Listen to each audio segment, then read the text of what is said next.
எங்கள நிறைய பேருக்கு விசேஷமாக ஃபர்ஸ்ட் டைம் பையருக்கு எப்படி இந்த வீடை வாங்குறது, எங்க ஆரம்பிக்கிறது, யாரை தொடர்பு கொள்கிறது, யாரெல்லாம் இந்த வீடு வாங்குற செயற்பாடுகளை விரும்பினோம் என்றது ஒரு குழப்பமா இருக்கும், தெரியாமல் இருக்கலாம். அதனால இந்த காணொலி அக்ரிமெண்ட் இன் பிரின்சிபல் கிடைச்சிட்டு, வீடும் பார்த்து வீடும் ஓகேயாச்சு, விலையும் சரியாயிருச்சு, அதையும் நாங்க கன்ஃபார்ம் பண்ணிட்டோம். இப்ப என்ன செய்யணும், அடுத்தது ஒழுங்கான வீடா, நாங்க வாங்குற வீடு சரியான வீடா என்றதை உறுதிப்படுத்தணும். இதுக்கு யாரை நாங்க ஒழுங்கு பண்ணணும். இவர்களே எங்களுக்கு நாங்க எதிர்பார்த்த மாதிரி எங்களுக்கு மோர்கேஜ் கிடைக்கல என்று சொன்னா என்ன செய்யலாம்? இந்த சொலிசிட்டருடைய அல்லது கன்வெயன்சருடைய மிக முக்கியமான சர்ச் எதுன்னு சொன்னா லேண்ட் ரெஜிஸ்ட்ரி.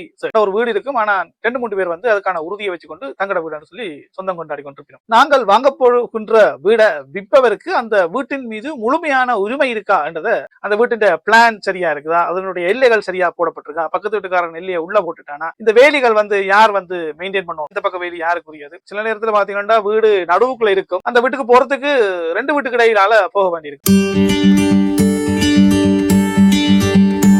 வணக்கம் எங்கள் மக்களே, நான் உங்கள் லண்டன் தமிழ் மகன். மீண்டும் ஒரு காணொலியில சந்திக்கிறதுல ரொம்ப மகிழ்ச்சி. எல்லோருக்கும் எங்களுக்கு ஒரு சொந்தமா ஒரு வீடு, ஒரு கனவு இல்ல, எப்படியாச்சும் வாங்கிடணும் அல்லது எப்படியாச்சும் எங்களுக்கு ஒரு சொந்த வீடை கட்டிடணும்னு சொல்லி ஒரு கனவு இருக்கு. உண்மையை சொல்ல போனா யூகே பொறுத்த வகையில அது ஒரு சிக்கலான பயணம் என்றே சொல்லலாம். எது வரைக்கும் என்று சொன்னா, ஒரு வீடை வாங்குன்ற அந்த செயற்பாடு, பையிங் ப்ரோசஸை பற்றி நாங்கள் முழுமையா அறிஞ்சு அது தொடர்பான அறிவை பெற்றுக்கொள்ளாத வரைக்கும், அதுக்காக நாங்கள் எங்களை தயார்படுத்திக் கொள்ளாத வரைக்கும் அது ஒரு மிக கடினமான ஒரு ஸ்ட்ரெஸ்ஃபுல்லான ஒரு பயணமாகவே இருக்கும். எங்களுடைய கனவில்லத்தை கண்டுபிடிக்கிறதுல இருந்து அந்த வீட்டினுடைய சாவிய துறப்ப கையில எடுக்கின்ற வரைக்கும் நாங்கள் நிறைய கட்டங்களை தாண்டி போக வேண்டியிருக்கும். இந்த ப்ரோசஸ்ல நிறைய தரப்பினருடைய சேவையை நாங்கள் பெற வேண்டிய. கடந்த காணொலி ஒன்று போட்டிருந்தேன். அந்த காணொலியில வீட்டின் விலை, அதுக்கான மோர்கேஜ் பேமெண்ட்டை தாண்டி இந்த வீடை வாங்கும் போது எங்களுக்கு நிறைய செலவுகள் ஏற்படும். அந்த செலவுகள் என்னென்ன, இதையே நாங்கள் அறிந்திருக்க வேணும் என்றதை போட்டிருந்தேன். என்னன்னு சொன்னா, ஒரு வீடை நாங்க வாங்கிக்கு முதலில் என்னென்ன செலவுகள் ஏற்படும் என்றதை நாங்க முதலே அறிஞ்சு கொண்டு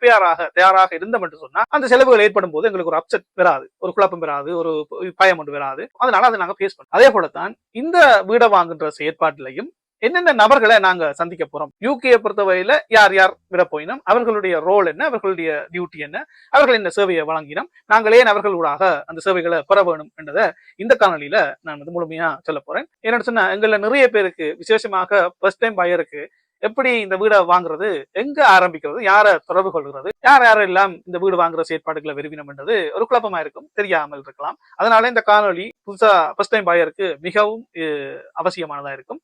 இந்த காணொலியை முழுமையா பாருங்க. இந்த காணொலியில சொல்லப்படுற விடயம் வந்து முழுக்க நாலேஜ், அதாவது இன்ஃபர்மேஷனுக்காக, எஜுகேஷனல் பர்பஸ்க்காக நான் சொல்றேன். ஒவ்வொரு தனிப்பட்டவருடைய சிச்சுவேஷன், பர்சனல் சர்க்கம்ஸ்டன்ஸ், ஃபைனான்சியல் சர்க்கம்ஸ்டன்ஸுக்கு ஏற்ற மாதிரி மாறுபடும் அவர்களுடைய முடிவுகள். அப்ப யூகேல என்ன மாதிரி இந்த ஸ்ட்ரக்சர் அமைப்பு இருக்குது என்றதான் இந்த காணொலியில முழுமையா நான் சொல்லிக் கொள்றேன். பழமையா கேட்கிற மாதிரி லண்டன் தமிழ் மகன் என்கின்ற இந்த யூடியூப் சேனலை நீங்க முதலா பாக்குறீங்கன்னு சொன்னா, இந்த சேனலுக்கு உங்களுடைய ஆதரவை வழங்கணும் என்று சொன்னா ப்ளீஸ் ஒருக்கா சப்ஸ்கிரைப் பண்ணுங்க.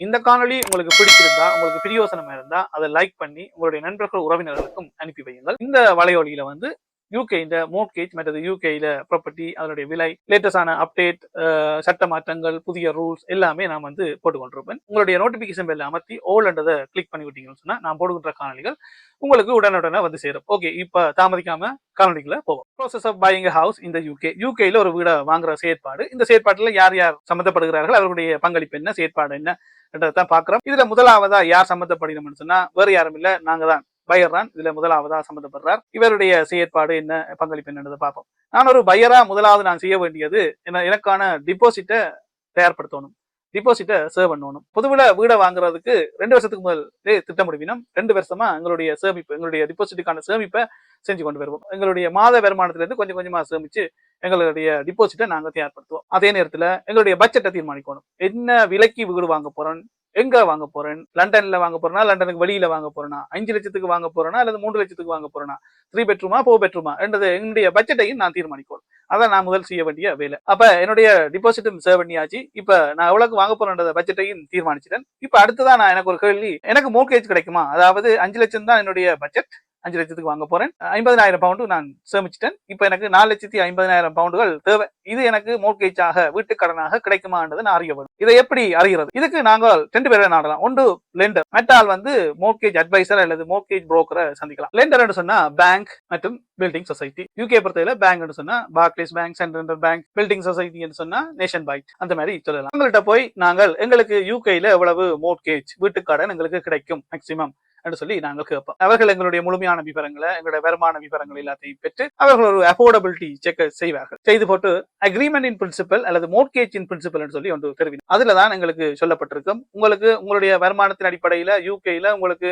மேக்சிமம் இவ்வளவு மோர்ட்கேஜை நாங்கள் தரலாம் என்று சொல்லிடுவோம். இதை தாண்டி லெண்டனுடைய செயற்பாடு வேற என்னன்னு சொன்னா, வீட்டை வந்து மதிப்பீடு செய்வினம். இரண்டு அவர்கள் கொடுக்கின்ற கடனுக்கு இந்த வீடு வேர்த்தானதா, பிரயோசனமானதா, வேல்யூ ஆனதான்றதை பாப்பினம். அதனால அவர்கள் வந்து ஒரு வேல்யூவேஷனை செய்வினம். அதுக்கப்புறம் தேவையான நேரத்துல எங்களுக்கு உறுதிப்படுத்தின மோர்ட்கேஜ் ஆஃபரை தெரிவினம். அதாவது கேரண்டி பண்ணி உங்களுக்கு இவ்வளவு மோர்ட்கேஜ் நாங்க தருவோம்னு சொல்லி ஃபைனல் ஃபார்மல் மோர்ட்கேஜ் ஆஃபரை எங்களுக்கு தெரிவினம். அதுக்கப்புறம் கடைசி நாள் எங்களுக்கு வீடு கைமாத்துற நாள்ல எங்களுடைய ஃபண்டை, அதாவது மோர்ட்கேஜ் காசை எங்களுடைய சொலிசிட்டருக்கு மாத்தி விடுவினோம். இதுதான் இந்த பேங்க், இந்த லெண்டருடைய செயற்பாடா இருக்கும் இந்த வீடு வாங்குறதுல. இப்ப அடுத்த நபர் வந்து மோர்ட்கேஜ் புரோக்கர். அவற்ற செயற்பாடு என்னன்னு பார்ப்போம். இந்த லெண்டர்ஸ் மாதிரி தான் அடுத்தவர் வந்து மோர்ட்கேஜ் புரோக்கர். அவர்கிட்டையுமே நாங்க போய் இந்த அக்ரிமெண்ட் இன் பிரின்சிபலை பெற்றுக்கொள்ளலாம். ரெண்டுக்கும் என்ன வித்தியாசம்னு சொன்னா, ஒரு பேங்குக்கு போனோம்னு சொன்னா பேங்குக்கு தனிப்பட்ட டேர்ம்ஸ் அண்ட் கண்டிஷன் பாலிசிஸ் இருக்கும். அது தன்னுடைய நிபந்தனைகளுக்கு ஏற்ற மாதிரி தான் எங்களுக்கான மதிப்பீட்டை செய்து அஃபோர்டபிலிட்டி செக் செய்து எங்களுக்கு எவ்வளவு தர முடியும்ன்றதை சொல்லும். ஆனா மோர்ட்கேஜ் புரோக்கர்கிட்ட போனா, அதுலயுமே இண்டிபெண்டன்ட் மோர்ட்கேஜ் புரோக்கர்கிட்ட போனா அவரால் பெரும்பாலான வங்கிகளோட தொடர்புல இருப்பினும் அந்த வங்கிகளோட மோர்ட்கேஜை ஆக்சஸ் பண்ணக்கூடிய மாதிரி இருக்கும். எங்களுடைய வருமானத்துக்கு ஏற்ற மாதிரி, எங்களுக்கு தேவைக்கு ஏற்ற மாதிரி, எங்களுக்கு மிக பொருத்தமான ஒரு மோர்ட்கேஜை அவர்களால் ஃபைன் பண்ண முடியும். அதுக்கேற்ற மாதிரி எங்களுக்கு ஒரு அக்ரிமெண்ட் இன் பிரின்சிபலை தயார் பண்ணி தெரிவிக்கும். தாண்டி இந்த மோர்ட்கேஜ் புரோக்கருடைய செயற்பாடுகள் என்னவா இருக்கும்னு சொன்னா, எங்களுடைய எலிஜிபிலிட்டியை எப்படி கூட்டுறது, எங்களுக்கான கிரெடிட் ஸ்கோரை வந்து நாங்கள் எப்படி கூட்டலாம், மற்றது எங்களுக்கான அஃபோர்டபிலிட்டியை, எங்களுக்கான தகுதியை, மோர்ட்கேஜை கூட போறதுக்கான தகுதியை எப்படி நாங்கள் அதிகரித்துக் கொள்ளலாம் என்பது தொடர்பான ஆலோசனைகளை வழங்குவினோம். இதுல மோர்ட்கேஜ் அப்ளை பண்ற ப்ரோசஸ்ல முழுமையா ஹெல்ப் பண்ணுவினோம். எங்களுடைய பர்சனல் பைனான்சியல் சர்க்கம்ஸ்டன்ஸுக்கு ஏற்ற மாதிரி எங்களுக்கு மிக பொருத்தமான ஒரு மோர்ட்கேஜ் டீல வந்து அவர்களால பெற்றுத்தர முடியும். இது வந்து மோர்ட்கேஜ் புரோக்கருடைய செயற்பாடா இருக்கு. இப்ப எங்களுக்கு டிபாசிட் இருக்குது, எங்களுக்கு பட்ஜெட் போட்டுட்டோம், எங்க எவ்வளவு வாங்க போறோம்னு சொல்லி பட்ஜெட் போட்டுட்டோம், எங்களுக்கு அக்ரிமெண்ட் இன் பிரின்சிபலும் கிடைச்சிடுது. அதாவது எங்களுக்கு எவ்வளவு மோர்ட்கேஜ் கிடைக்கும் என்றதும் எங்களுக்கு தெரிஞ்சிடுது. இவர்கள் எங்களுக்கு நாங்க எதிர்பார்த்த மாதிரி எங்களுக்கு மோர்ட்கேஜ் கிடைக்கல என்று சொன்னா என்ன செய்யலாம்? 5 லட்சம் வீடு 50,000 டிபாசிட் போட போறோம், எங்களுக்கு 4,50,000 எங்களுக்கு மோர்ட்கேஜ் வேணும் இல்லையா? ஆனா ஒரு 4 லட்சம் தான் கிடைக்குது சொல்லி எங்களுக்கு அக்ரிமெண்ட் பிரின்சிபல்ல சொல்லப்படுதுன்னு சொன்னா என்ன செய்யலாம்? ஒன்று டிபாசிட்டை கூட்ட வேணும், இல்லைன்னு சொன்னா எங்களுடைய வீட்டின் பட்ஜெட்டை குறைஞ்ச விலையில வீட வாங்கணும், இல்லைன்னு சொன்னா எங்களுடைய அஃபோர்டபிலிட்டியை நாங்கள் கூட்ட வேணும், எங்களுடைய வருமானத்தை கூட்ட வேணும். நாங்க தனியா வாங்குறதா இருந்தா எங்களுடைய பார்ட்னரையும் சேர்த்துக் கொள்ளலாம். அப்படியான வழிமுறைகளை அணுக வேண்டி இருக்கும். எங்களுக்கு அக்ரிமெண்ட் இன் பிரின்சிபல்ல எங்களுக்கு போதுமான மோர்ட்கேஜ் கிடைக்குது வைப்போம். சோ இப்ப அடுத்தது நான் என்ன செய்யணும்? வீட போய் பார்க்கணும், என்னுடைய கனவில்லத்தை தேடணும். இதுக்காக நான் சூப்லா மற்றது ரைட் மூவ் போன்ற வெப்சைட்டுகள்ல போய் பார்க்கலாம். பார்த்து எனக்கு ஒரு வீடு பிடிச்சு கொண்டுன்னு சொன்னா அந்த வீட எந்த எஸ்டேட் ஏஜென்ட் போட்டிருக்காரோ அந்த எஸ்டேட் ஏஜென்ட்டை நான் நாடுவேன். அப்ப இதுக்குள்ள அடுத்ததா வாரது யாரு? Estate agent. இந்த எஸ்டேட் ஏஜென்ட்டுடைய பங்களிப்பு என்ன, அவருடைய செயற்பாடு என்னன்றதை பார்ப்போம். யூகேல எஸ்டேட் ஏஜென்ட் என்று சொல்லும் போது வீடுகளை, ப்ராப்பர்ட்டியை வித்து கொடுப்பவர் அல்லது வீடுகளை வாடகைக்கு கொடுப்பவர். என்கிட்ட ஒரு வீடு இருக்குது, அந்த வீடை நான் வித்து தர சொல்லி எஸ்டேட் ஏஜென்ட்டை நாடி கொடுக்குறேன். அந்த எஸ்டேட் ஏஜென்ட்டும் எனக்கு வித்து தராரு. இந்த செயற்பாட்டுக்காக நான் அவருக்கு ஒரு கட்டணத்தை செலுத்துறேன். இந்த இடத்துல அந்த எஸ்டேட் ஏஜென்ட் விற்பவர்களுடைய ஒரு ஏஜென்டாக செயற்படுறாரு. அல்லது என்னோட ஒரு வீடு இருக்கு, அந்த வீடை கொண்டு கொடுக்குறேன், எனக்கு வாடகைக்கு விட்டு தாங்கன்னு சொல்லி அவருமே வாடகைக்கு விட்டு கொடுக்குறாரு. அப்ப எஸ்டேட் ஏஜென்ட் பொதுவுல ஒரு விற்பவர்களுடைய ஒரு ஏஜென்டாக தான் செயற்படுவாரு. இப்ப நான் பையரா அந்த வீடை பாக்குறதுக்காக அந்த எஸ்டேட் ஏஜென்ட்டை கண்டெக்ட் பண்றேன், அவர்கிட்ட போறேன். அவர்கிட்ட போகும்போது அவர் என்னுடைய ஆவணங்கள் எல்லாத்தையும் பார்த்துட்டு என்னோட அக்ரிமெண்ட் பிரின்சிபலும் இருக்குது. இதன் அடிப்படையில் அவர்கள் அந்த வீடை கொண்டு போய் எனக்கு காட்டுவினோம். நானும் அந்த வீடை போய் பார்ப்பேன். எனக்கு அந்த வீடு பிடிச்சு கொண்டு சொன்னா நான் ஒரு ஆஃபரை கொடுப்பேன். 5 லட்சத்துக்கு போட்டிருக்கேன்னு சொன்னா எனக்கு 4 என்பதுக்கு நான் வாங்க தயார்னு சொல்லி நான் சொல்லும் போது அடுத்ததா வர்றவர் வந்து செல்லர், அந்த வீட்டு உரிமையாளர் வருவாரு. இந்த வீட்டு உரிமையாளருக்கும் எனக்கும் இடையில, விற்கிறவருக்கும் எனக்கும் இடையில ஒரு நெகோசியேஷன், பேரம்பேசல் நடக்கும். இதுக்கு இடையில எஸ்டேட் ஏஜென்ட் ஒரு நடுவராக நின்று கொண்டு அதை முடிச்சு வைப்பாரு. 2 பேருக்குமே விலை ஓகே, வாங்குறதுக்கு 2 பேருமே ஹாப்பின்னு சொன்னா எஸ்டேட் ஏஜென்ட் மெமரண்டம் ஆஃப் சேல்ஸை ஒழுங்கு பண்ணி தருவாரு. இதுல டெர்ம்ஸ் அண்ட் கண்டிஷன் இருக்கும். 2 பார்ட்டியுமே வந்து அக்ரி பண்ணி இருக்க வேணும். இதுதான் பிரதானமா எஸ்டேட் ஏஜென்ட்டுடைய செயற்பாடா இருக்கும். இதை தாண்டியும் அவர்கள் வந்து ப்ரொஃபஷனல்ஸையும் வந்து ரெக்கமெண்ட் பண்ணுவீங்க பையருக்கு. யாரு? சொலிசிட்டர், மற்றது சர்வேயர், மற்றது மோர்ட்கேஜ் புரோக்கர்ஸ், மோர்ட்கேஜ் அட்வைசர்ஸை வந்து ரெக்கமெண்ட் பண்ணுவீங்க பையருக்கு. நீங்கள் உங்களுக்கு தேவைன்னு சொன்னா நீங்கள் இவர்களை நாடலாம். இந்த மாதிரியான செயற்பாடுகளை எஸ்டேட் ஏஜென்ட் செய்வீங்க. எங்களுக்கு டிபாசிட் இருக்குது, பட்ஜெட்டும் சரியா இருக்குது, அப்புறம் அக்ரிமெண்ட் இன் பிரின்சிபல் கிடைச்சிட்டு, வீடும் பார்த்து வீடும் ஓகேயாச்சு, விலையும் சரியாயிடுச்சு, அதையும் நாங்க கன்ஃபார்ம் பண்ணிட்டோம்.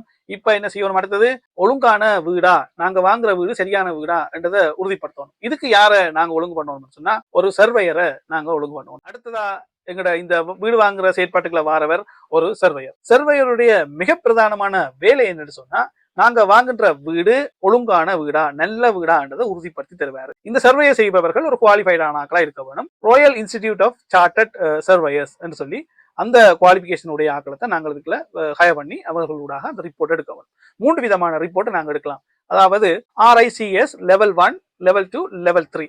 லெவல் 1 சொன்னா பேசிக்கா அடிப்படையா போய் ஒருக்கா வீட்டை மதிப்பீடு செய்யறது. லெவல் 2ன்றது கொஞ்சம் விசேஷமா உள்ளுக்கெல்லாம் போய் வடிவெல்லாம் பார்த்து செய்கிறது சர்வே. லெவல் 3 வந்து மிக நுணுக்கமா வீட்டை பிரிச்சு மேய்ஞ்சு ஆராய்ச்சி பாக்குறது, காப்பெட்டை கிளப்பி பாக்குறது, பெரிய பெரிய பர்னிச்சர்ஸ் இருந்தா அதுகள் எல்லாத்தையும் விளக்கி பாக்குறது. அப்படி 3 விதமான ரிப்போர்ட் இருக்கும். 3 விதத்துக்கும் வேற வேற காசுகள் நாங்க பே பண்ண வேண்டியிருக்கும். பேசிக்கு குறைவா இருக்கும், லெவல் 3க்கு வந்து கூடவா இருக்கும். இந்த ரிப்போர்ட்டினூடாக என்ன உறுதிப்படுத்தலாம், இந்த வீடு ஒழுங்கான வீடு, இதுக்கு ஓட்டை இல்ல, இந்த வீடுல ஒரு வெடிப்பும் இல்ல, இந்த வீடை வாங்கினா அடுத்த சந்ததியும் நாங்கள் பாவிக்கலாம், இந்த வீடு கட்டப்பட்ட விதம் சரியா இருக்குது, சட்டப்படி கட்டப்பட்டிருக்கு, இதுல பாவிக்கப்பட்ட மெட்டீரியல் சரியா இருக்குது, வெடிப்பு வராது, அப்புறம் கூரை வந்து சரியா இருக்குது, கூரையில வந்து பீம், தமிழ்ல நல்ல ஒரு பேர் இருக்கு, பீம் வந்து சரியா இருக்குது அப்படி சொல்லி எங்களுக்கு ஒரு சாட்டிஸ்பாக்சன் ரிப்போர்ட் வந்து தெரிவிக்கணும், இந்த வீடு ஓகேன்னு சொல்லி. இதுக்காகத்தான் நாங்க சர்வேயரை ஒழுங்கு பண்ணுவோம். அப்ப இதுக்குள்ள அர்த்தமானவர் இந்த சர்வேயர், அவருடைய செயற்பாடு இப்படி இருக்கு. எங்களுக்கு டிபாசிட்டும் இருக்குது, எங்களுக்கு பட்ஜெட்டும் சரியா இருக்குது, எங்களுக்கு அக்ரிமெண்ட் பிரின்சிபலும் ஓகே ஆயிடுச்சு, வீடும் சரி, வீட்டின் விலையும் சரி, எல்லாம் வீடையும் உறுதிப்படுத்திட்டோம், வீடையும் சர்வே பண்ணி வேல்யூவேஷன் பண்ணி வீடு நல்ல வீடுன்றது கன்ஃபார்ம் ஆயிடுச்சு.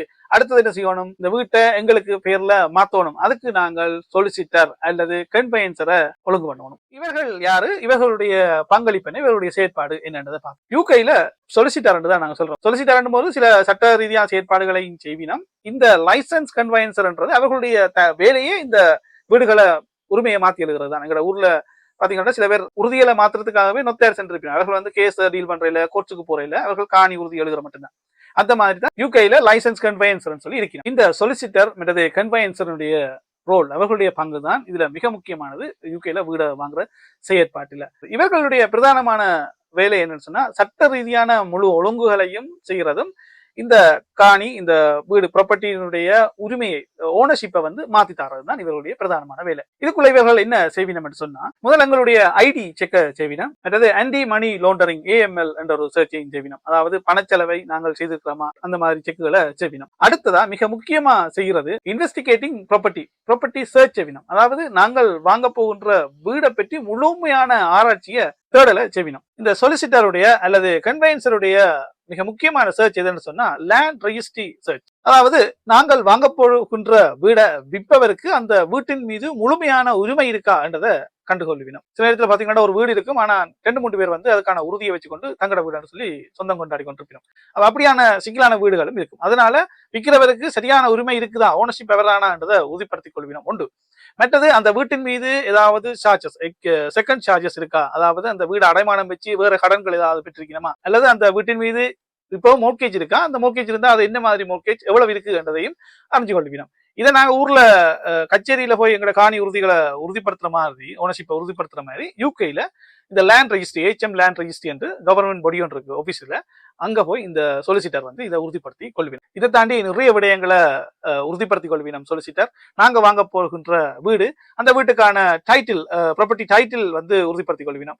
அந்த வீட்டுடைய பிளான் சரியா இருக்குதா, அதனுடைய எல்லைகள் சரியா போடப்பட்டிருக்கா, பக்கத்து வீட்டுக்காரன் எல்லையை உள்ள போட்டுட்டானா, இந்த வேலிகள் வந்து யார் வந்து மெயின்டைன் பண்ணணும், இந்த வேலி வந்து யாருக்குரியது, இந்த பக்கம் வேலி யாருக்குரியது, மற்றது வீட்டுடைய பாதைகள். சில நேரத்துல பாத்தீங்கன்னா வீடு நடுவுக்குள்ள இருக்கும், அந்த வீட்டுக்கு போறதுக்கு 2 வீட்டுக்கு இடையிலால போக வேண்டியிருக்கும். அப்ப போகும்போது இதுக்கான என்னென்ன ரெஸ்ட்ரிக்ஷன் இருக்குது, என்னென்ன கட்டுப்பாடுகள் இருக்குது என்ற விடயத்தை பார்ப்பினோம். மற்றது சில வீடுகளை லொஃப்ட் மாதிரி இங்க அடிப்பினோம், அப்ப ஒரு லெவலுக்கு மேல கட்ட முடியாது, அப்ப அதுக்கான கட்டுப்பாடுகள் என்ன.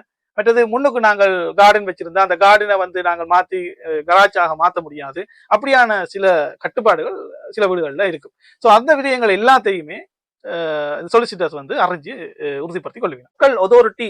லோக்கல் அதாரிட்டி சர்ச் சொன்னா, நாங்க ஒரு வீடை வாங்குறோம், அந்த லோக்கல் அதாரிட்டி, அந்த லோக்கல் கவர்மெண்ட் இருக்கும், அதுல இருக்கின்ற சில விடயங்களை பற்றி கவனிக்கணும். உதாரணத்துக்கு பாத்தீங்கன்னு சொன்னா, அந்த வீட்டுக்கு ஒரு பிளானிங் பெர்மிஷன் இருக்கும், அந்த வீடை வந்து எக்ஸ்டெண்ட் பண்ணலாமா, எக்ஸ்டெண்ட் பண்ண இல்லாதா, தொடர்ச்சியா பின்னுக்கு கட்டலாமா, அல்லது முன்னுக்கு இப்ப என்னன்னு சொல்றது, முன்னுக்கு கார்டினை அகட்டலாமா, அந்த மாதிரி சில பிளானிங் பெர்மிஷன்ஸ் வந்து எடுக்க வேண்டியிருக்கும். அந்த வீட்டுக்கு என்ன மாதிரி இருக்கு என்றதை பாப்பினோம். மற்றது இந்த வீடு எப்படி கட்டப்பட்டிருக்கு, இதுக்கு இந்த பில்டிங் ரெகுலேஷன் என்ன சட்ட திட்டத்தின் அடிப்படையில் இந்த வீடு கட்டப்பட்டிருக்கு என்றதை கவனிப்பினோம். ரோட் ஸ்கீம், அதாவது புதிதாக அமைக்கப்பட இருக்கின்ற வீதிகள், எதிர்காலத்துல நாங்க வீடு வாங்கின பிறகு ஒரு 4-5 வருஷத்துல புதிய ரோட்டுகள் போட வேண்டி வரலாம், ரோட்டுகளை அகட்ட வேண்டி வரலாம், அதுக்கான பிளான் எல்லாம் இருக்கும். அந்த பிளான்கள் இருக்குதா, அந்த பிளான்கள் இந்த வீட்டை பாதிக்குமான்றதை ஆராய்ச்சி கொள்வினோம். அதை தாண்டி ஏதாவது என்போர்ஸ்மெண்ட் நோட்டீஸ் கவர்மெண்டால புதிய நடைமுறைக்கு வேற இருக்கின்ற என்போர்ஸ்மெண்ட் நோட்டீஸ் ஏதாவது இருக்குதான்றதையும் பார்த்துக் கொள்வினோம். இது லோக்கல் அத்தாரிட்டி சர்ச்ல பாப்பினோம். அடுத்தது என்விரான்மெண்டல் சர்ச் செய்வினோம். என்விரான்மெண்டல் சர்ச் என்று சொன்னா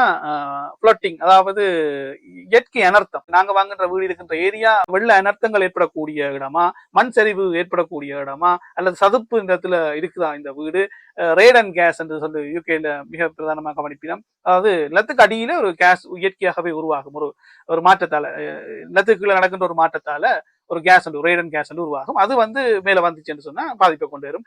அது அந்த ஏரியாவில் இருக்குதா என்று சொல்லி என்விரான்மெண்டல் சர்ச் இந்த சொலிசிட்டர் செய்வினோம். தாண்டி வாட்டர் அண்ட் ட்ரைனேஜ் சர்ச் சொல்லி செய்வினோம்.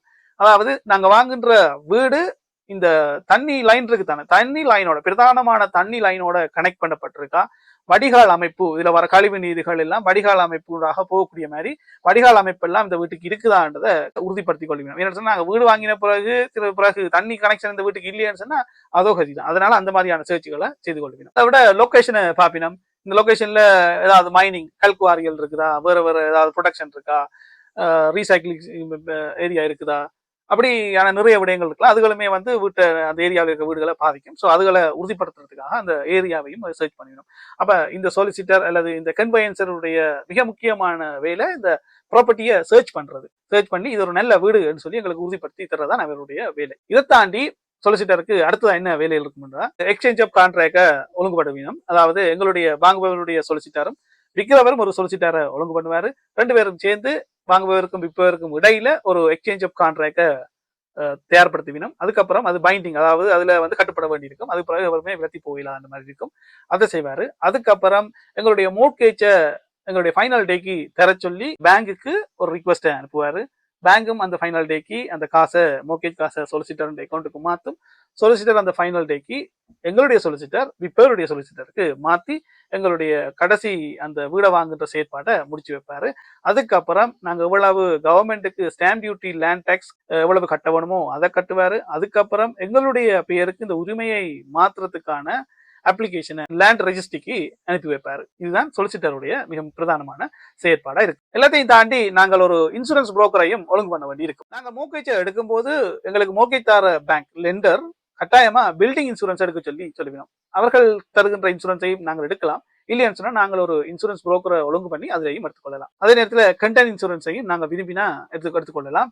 மற்றது மோர்கேஜ் ப்ரொடெக்ஷன் இன்சூரன்ஸ், அதாவது லைஃப் இன்சூரன்ஸை நாங்கள் விரும்பினா எடுத்துக்கொள்ளலாம். அது எங்களை மோர்கேஜை ப்ரொடெக்ட் பண்றதா இருக்கும். அதுக்காக நாங்கள் ஒரு இன்சூரன்ஸ் புரோக்கரை ஒழுங்கு பண்ண வேண்டி இருக்கு. யூகேல வீடு வாங்குன்ற செயற்பாடுல நாங்க பார்த்த மாதிரி யார் யார் வெளியினோம்னு சொன்னா பயர், அதாவது வாங்குபவர், அதுக்கப்புறம் லெண்டர் பேங்க், அப்புறம் மோர்கேஜ் புரோக்கர், எஸ்டேட் ஏஜென்ட் வீட்டை விற்பவர் செல்லர், சர்வேயர், மற்றது சொலிசிட்டர் அல்லது லைசன்ஸ் கன்வெயன்சர், அப்புறம் இன்சூரன்ஸ் புரோக்கர். இதை தாண்டி செல்லர் சைட்ல செல்லருடைய சொலிசிட்டர் வருவாரு. எங்களுடைய சொலிசிட்டர் செல்லருடைய சொலிசிட்டரோடையும் எஸ்டேட் ஏஜென்டோடையும் லெண்டரோடையும் சேர்ந்து செயற்பட்டு அந்த கடைசி கம்ப்ளீஷன் டேட்ல காசு மாத்தின பிறகு எங்களுடைய கனவு இல்லத்துக்கான சாவி சிறப்பு எங்களோட கையில கிடைக்கும். இதுதான் மிக பிரதானமான செயற்பாடா இருக்கும் யூகேல வீடு வாங்குறதுக்கான செயற்பாடு. யூகேல நான் ஒரு சிமெப் குவாலிஃபைட், யூகேல இருக்கின்ற மோர்கேஜ் புரோக்கர்ஸோட சேர்ந்து ஒர்க் பண்ணி கொண்டிருக்கிறேன். அவர்களுடைய பிசினஸ் அசோசியேட்டாகவும் இருக்கிறேன். யூகேல உங்களுக்கு மோர்கேஜ் இருக்கணும், ரீமோர்கேஜ் பண்ணணும், பை டு லெட் அல்லது கொமர்ஷியல் மோர்கேஜ், பிசினஸ் லோன் போன்ற சேவைகள் உங்களுக்கு தேவை என்று சொன்னா இதுல இருக்கிற வாட்ஸ்அப் நம்பருக்கு அல்லது இமெயிலுக்கு என்ன கான்டாக்ட் பண்ணுங்க. அதுக்கான ஒழுங்குகளை என்னால செய்து தர முடியும். இந்த காணொலி உங்களுக்கு பிடிச்சிருந்தா, உங்களுக்கு பிரியோசனமா இருந்தா ஒரு லைக் பண்ணி உங்களுடைய நண்பர்கள் உறவினர்களுக்கும் அனுப்பி வைங்க. இந்த சேனலுக்கு உங்களுடைய ஆதரவை வழங்கணும்னு சொன்னா சப்ஸ்கிரைப் பண்ணி விடுங்கள். மற்றது உங்களுடைய நோட்டிபிகேஷன் பெல்லையும் அமர்த்தி விடுங்கள். அப்பதான் நான் போடுகின்ற காணொலிகள் உங்களுக்கு உடனுடனே சேரும். மீண்டும் ஒரு நல்ல காணொலியில சந்திக்கின்றேன். நன்றி, வணக்கம். உங்கள் லண்டன் தமிழ் மகன்.